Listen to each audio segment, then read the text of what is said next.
પ્રિય દર્શકો, હું Manoj Trivedi and English teacher. તો ફરીથી હું એક નવા વિડીયો સાથે હાજર છું. તો આજના વિડીયોમાં તમને સ્ટાન્ડર્ડ 6, 7, 8 ધોરણ 6માં અથવા 7 કે 8મા ધોરણમાં ઇંગ્લિશ સબ્જેક્ટમાં જે ગ્રામર વપરાય છે અને એ ગ્રામરની અંદર ટુ બીના રૂપો, ભૂતકાળના રૂપો, જેની અંદર વોઝ અને વેર આવે છે. તો જે સ્ટુડન્ટને વોઝ અને વેર ખબર નથી તો એમને આ વિડીયો જોતાં ખ્યાલ આવશે વોઝ અને વેર કયા કર્તા સાથે વપરાય છે અને એનો શું મતલબ થાય છે. જો તમે મારો વિડીયો ફર્સ્ટ ટાઈમ જુઓ છો તો ચેનલ સબસ્ક્રાઈબ કરો. ચેનલ સબસ્ક્રાઈબ કરશો તો આવનારા દરેક વિડીયોની નોટિફિકેશન મળશે. દરેક વિડીયો જે હું અપલોડ કરીશ ફ્યુચરમાં તરત તમને વિડીયોની નોટિફિકેશન મળશે. તો ચેનલ સબસ્ક્રાઈબ કરો and if you like this video don't forget two share, મતલબ શેર કરવાનું ભૂલશો નહીં.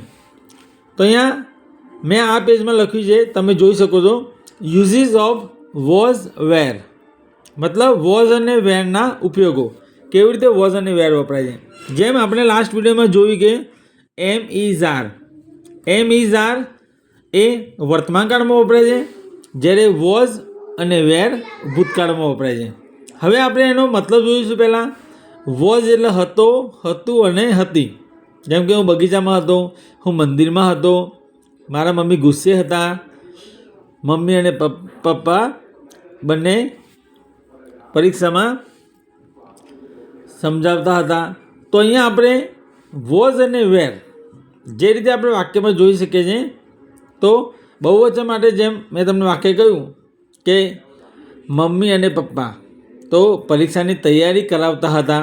તો જ્યારે મધર અને ફાધર વાપરીએ ત્યારે આપણે બહુવચનમાં વેર વાપરવાનું છે અને એક વચનમાં વોઝ વાપરવાનું છે. તો અહીંયા પહેલું સેન્ટેન્સ તમે જોઈ શકો છો, આઈ વોઝ કેરલેસ. આઈ સાથે હંમેશા વોઝ વપરાય છે.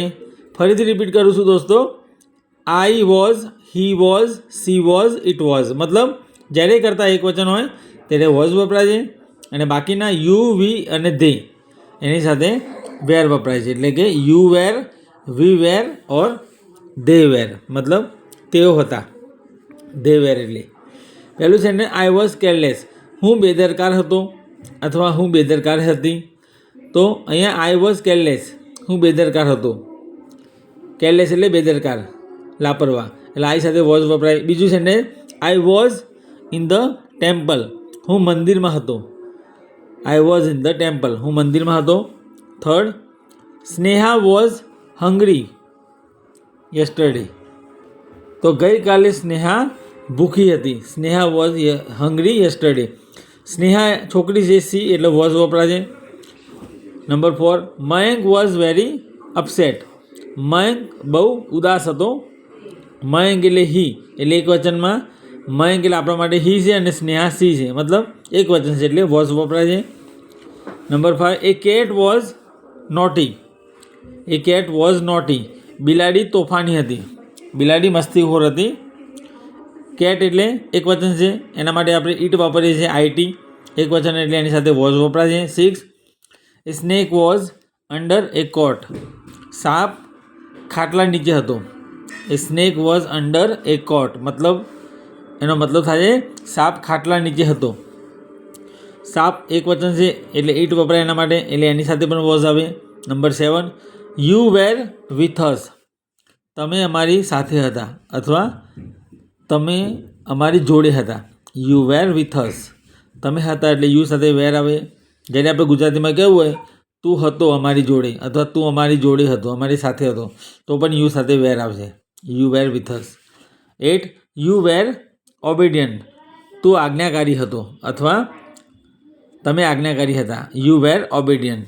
ઓબિડિયન્ટ એટલે આજ્ઞાકારી, પાલન કરનાર. Number 9, we were at the hotel. We were at the hotel. અમે હોટલે હતા. વી સાથે પણ વેર આવશે. અમે હોટેલે હતા. Number 10, they were my guest. They were my guest. તેઓ મારા મહેમાનો હતા. તેઓ મારા મહેમાનો હતા. ધે સાથે પણ વેર આવશે બહુવચન છે એટલે. પ્રિય દર્શકો, આ રીતે દરેક વિડીયોમાં હું ઇન્ફોર્મેશન આપતો રહું છું.